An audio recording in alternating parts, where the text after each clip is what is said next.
Sacred Heart is proud to sponsor Pensacola Histories in recognition of the Daughters of Charity who brought their mission of care to Pensacola over 90 years ago.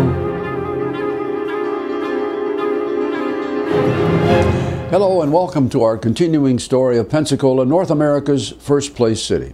Today we begin the tale of our great fishing industry, an industry which for well over half a century was one of the pillars of the economy here. Of course, today in the 21st century we look at fishing in a different mode. For example, many weekends during the summertime there are great contests where people go out on charter boats and bring in huge deep sea fish. There are many people, of course, who enjoy fishing as a sport, and we have fishing piers and continuing efforts to build even more of them. People talk about the gathering of material for creation of fishing reefs, such as we developed with the sinking a few years ago of the naval vessel Oriskany. All of these things, of course, are coming into play, and in addition to that, of course, we have one of our principal visitor attractions is Joe Patty's Market, a fish market down on the waterfront, which not only has the many things for sale, but also gives people the treat of seeing some of the real fishing boats which are docked nearby. But the story of fishing in Pensacola goes back a long way. When we talked about our DeLuna episodes some time back, we wondered why, in the case of the literal starvation which these people were suffering, why they could not bring fish and shellfish out of the bay. That still remains a mystery. However, by the time we come to the Areola colony of the early 17th century, or 18th century, we also begin to see fishing here. And this, of course, was men going out into the bay and bringing in a catch which would be part of the diet of the people who lived here. The same was true when we had the British period, and then into the final Spanish period, and ultimately into the early American times of the 19th century. In that time, we have little tales of how people of that era made their living by going out on a boat early in the morning and literally going street to street with their catch, shouting out their wares, and the housewife, the homemaker, would come out and take the fish. And this, of course, is long before there was such a thing as ice or ice preservation or a refrigerator. Now, as far as the actual deep sea commercial fishing here, our story really begins not with local people, but with a group of very adventurous fishermen from New England. This was in the early 1840s. And these people literally rebuilt certain New England fishing smacks so that they would hold a tremendous amount of ice. These men would cut ice off of the ponds in New England, bring their ships around the Keys, and would fish off of the waters of Pensacola for some time. Their catch would be iced down, and they would sell it back to people along the Atlantic coast, beginning in South Florida, and then, of course, moving up through Charleston, Savannah, and so on. And it was a very profitable business. Pensacola merchants liked it because from time to time these vessels had to come in here for additional supplies, and the people got along just fine. But in the same period, in the 1840s, an invention came into play which would affect the fishing industry some years later. About 150 miles to the east of Pensacola is the little village of RPHCh. And in the 1840s, one of the residents there was a physician, Dr. John Gorey. And Dr. Gorey, of course, was troubled in the summertime. He would have fever patients and had a great deal of trouble keeping them cool. And so John Gorey was not only a physician, he was a tinkerer. And I have no idea how he did this, but he developed a mechanical method for creating ice. And so we credit Dr. Gorey with the beginnings of that great industry. In fact, the people of Florida were so grateful to him that when the Statuary Hall was developed in the United States Capitol, John Gorey is one of the two figures from the state of Florida who stand there representing things that have happened here. Well, all of this, of course, passed through. We went into the time of the war between the states and the early years after the war, and nothing changed as far as fishing was concerned. Basically, all that was done would be for catch for local consumption and absolutely nothing else. In 1870, and we must look on that year as a sort of a magic year for Pensacola, in 1870, all of these things, several new things, began to come together. First of all, the great railroad, the Pensacola and Atlantic, was rebuilt and now had a route from Pensacola up to the new junction at Flomaton, and where at this point it connected with other portions of the L&N system. Now we had a rail route to the north. At the same time, a German gentleman by the name of George Eris arrived in Pensacola, and he opened a commercial ice factory, an ice plant that was capable of producing about 20,000 pounds of ice every day. Now we had the railroad and we had ice. Now you put those two together and you have the beginnings of an opportunity to catch fish in the waters off Pensacola and then deliver those fish to markets to the north. Now, of course, before that could happen, there had to be experiments in railroading. The idea of transporting fresh material, whether it be fruits, vegetables, or fish, had to go through a sort of historic renaissance, if you will. And we have to credit people in California with the beginning of it. They were the ones who made the first experiments of trying to ice down fresh vegetables that were being produced in that state. And the first efforts failed. But by the time we get to 1870, changes had been made, and they had learned that you could do certain things to the walls of a boxcar to kind of insulate it. This is long before real, genuine commercial insulation was developed, of course. But then also, they had a different way of icing down. Envision, if you will, a typical boxcar empty. For icing down any transportable, perishable material, they would put large boxes in each of the four corners of the car, and they would fill these with ice, and there would be a mechanism on the car for removing water once that ice melted. Then, if we talk about a typical shipment of fish, the fish would be brought into a warehouse.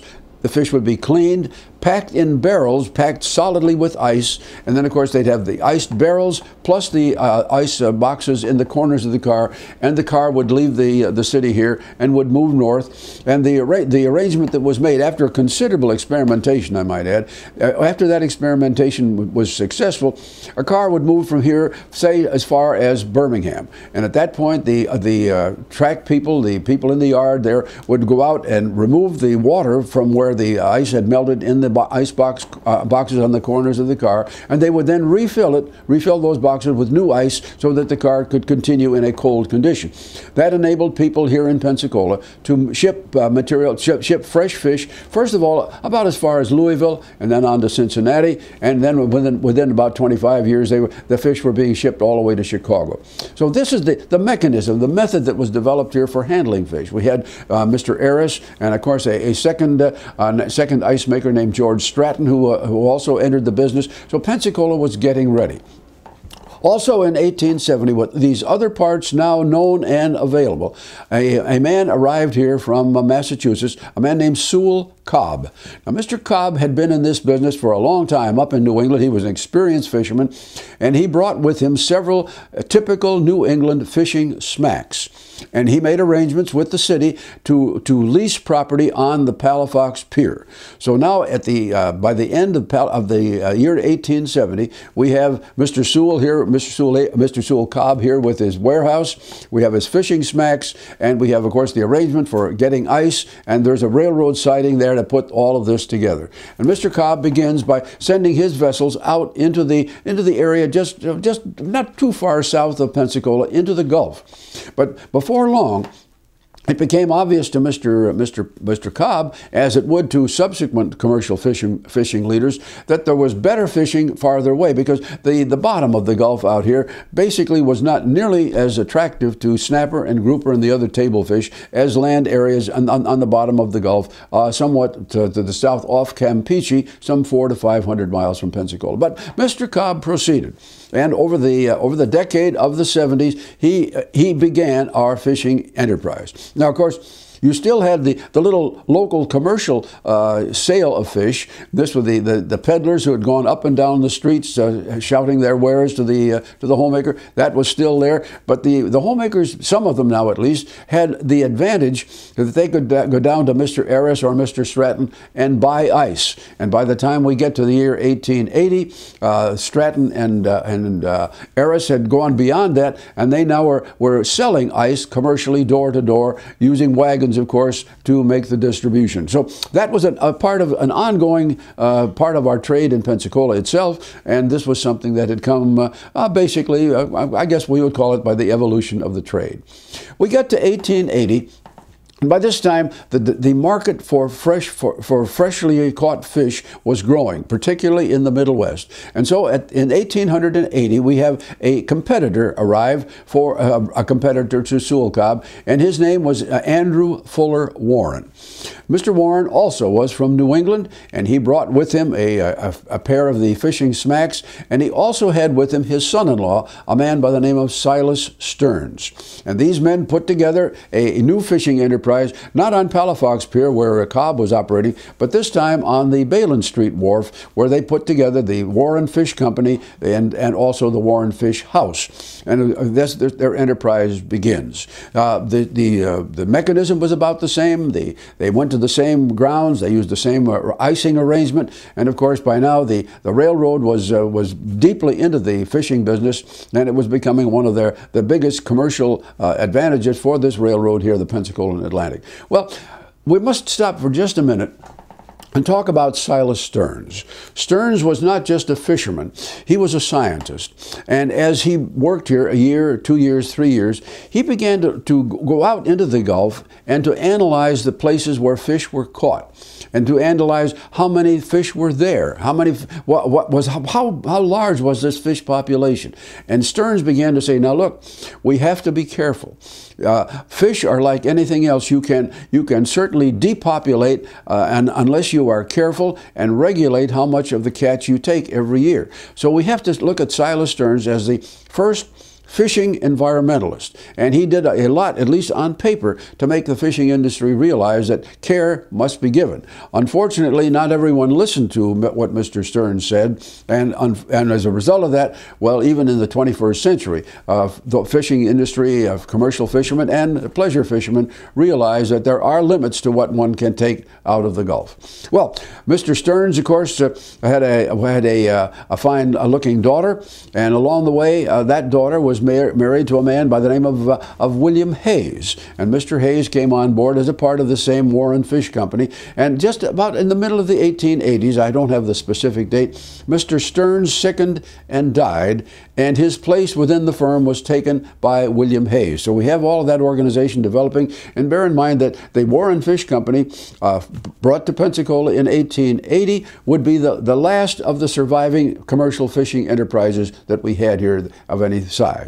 Okay, we come now to the year 1882, and now we have the third onset of a major commercial fishing company. And this one was brought here by two men, both again from New England. One of them was named Eugene Saunders, and his assistant, was named Thomas E. Wells. Now, Saunders had made a lot of money, not necessarily in fishing so much, but he had operated a fleet of large seagoing tugs, which could handle barges of large size up and down the Atlantic coast, and that's basically where he made his money. Thomas Wells, on the other hand, was a man who had grown up in the fishing industry in Massachusetts. He was a master of that trade. So these men came, and as the others, Sewell Cobb and Andrew Fuller Warren had come, Saunders and Wells brought their equipment. They leased additional property right next to where Sewell Cobb's fishing warehouse, cleaning warehouse was on Palafox Pier, and they began their enterprise at the same place.